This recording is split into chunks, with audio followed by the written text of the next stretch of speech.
Welcome to my channel. நான் உங்கள் யுவராஜ். நீங்கள் பார்த்து கொண்டிருப்பது யூ சீரியஸ் யுவராஜ். இன்றைக்கி நம்ம எதை பற்றி பார்க்க போகிறோம்? தமிழ்நாட்டில் நடந்த முக்கியமான நியூஸை பற்றி தான் பார்க்க போகிறோம். டெல்லியில் நடந்த ஒரு முக்கியமான செய்தி பற்றி பார்க்க போகிறோம். ட்ரோன் இறக்குமதி லஞ்ச வழக்கு, கார்ப்பரேட் குழுவின் மூத்த நிர்வாகி கைது.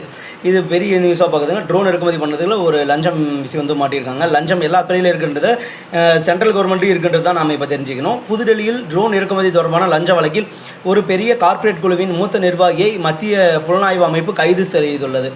ஓகே, ரெண்டாவது நியூஸ் எதை பற்றி பார்க்கணும்? தமிழ்நாட்டில் நடந்த நியூஸ். விஜய் பாஜகவிற்கு மறைமுகமாக துணை போகிறார். திருமாவளவன், ஜோசப் விஜய் எந்த அடையாளமும் இல்லாமல் சினிமாவை வைத்து வாக்குகளை பிரிக்க முயற்சிக்கிறார். இதை அப்போ கடைசியாக இதை தான் சொல்லுவீங்க. கர்நாடகாவில் மதுபானங்களின் விலை மீண்டும் உயர்வு. விலை உயர்வு அரசாணையும் நேற்று முன்தினம் பிறப்பிக்கப்பட்டு இருக்கிறது. ஓகே, அடுத்த நாலாவது நியூஸ் எதை பற்றி பார்க்க போகிறோம்னா, போதையை ஒழித்து படிப்பிற்கு முக்கியத்துவம் கொடுப்போம். பொற்கொடி ஆம்ஸ்ட்ராங் உறுதி. பெண்களின் விருப்பத்திற்காக தையல் பயிற்சி, கணினி பயிற்சி, ஓட்டுநர் பயிற்சி, வணிக மேலாண்மை பயிற்சி அளிக்கப்பட்டு வேலைவாய்ப்பு தொழில் தொடங்க வழிவகை செய்யப்படும் என்று பொற்கொடி ஆம்ஸ்ட்ராங் வாக்குறுதி. ஈரானிய கப்பலை சிறைபிடித்துள்ளோம். அமெரிக்க அதிபர் ட்ரம்ப் 30 நிமிஷத்துக்கு அரை நேரத்துக்கு முன்னாடி வந்திருக்க நியூஸுங்க. ஈரான் கொடியுடன் சென்ற டூஸ்கா என்ற சரக்கு கப்பலை அமெரிக்கா கப்பல் சிறைபிடித்துள்ளது.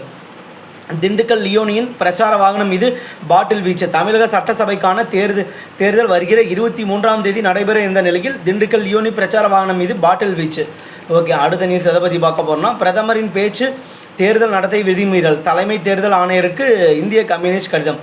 பிரதமர் மோடி மகளிர் இடஒதுக்கீடு விவகாரம் தொடர்பாக நேற்று முன்தினம் நாட்டு மக்களுக்கு உரையாற்றினார். கருத்து கணிப்புகள், மக்கள் கணிப்புகள் என எதிலும் நாம் தான் முதலிடம். மு.க. ஸ்டாலின்.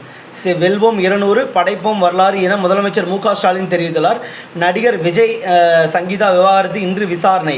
கடந்த பிப்ரவரி 24ஆம் தேதி விவாகரத்து கோரி செங்கல்பட்டு கோர்ட்டில் மனு தாக்கல் செய்யப்பட்டிருந்தது. ஓகே கைஸ், இது வரைக்கும் நம்ம இன்றைக்கி காலையில் இது வரைக்கும் நடந்த நியூஸை பற்றி பார்த்தோம். உங்களுக்கு பிடிச்சிருந்தால் லைக், ஷேர் அண்ட் சப்ஸ்கிரைப் பண்ணிக்கோங்க. நம்ம சேனலில் ஒவ்வொரு வீடியோவும் கடைசி வரைக்கும் பாருங்கள். அப்போ தான் நான் என்ன சொல்கிறதுக்கு வரேன்றது உங்களுக்கு தெரியும். Thank you guys, thank you.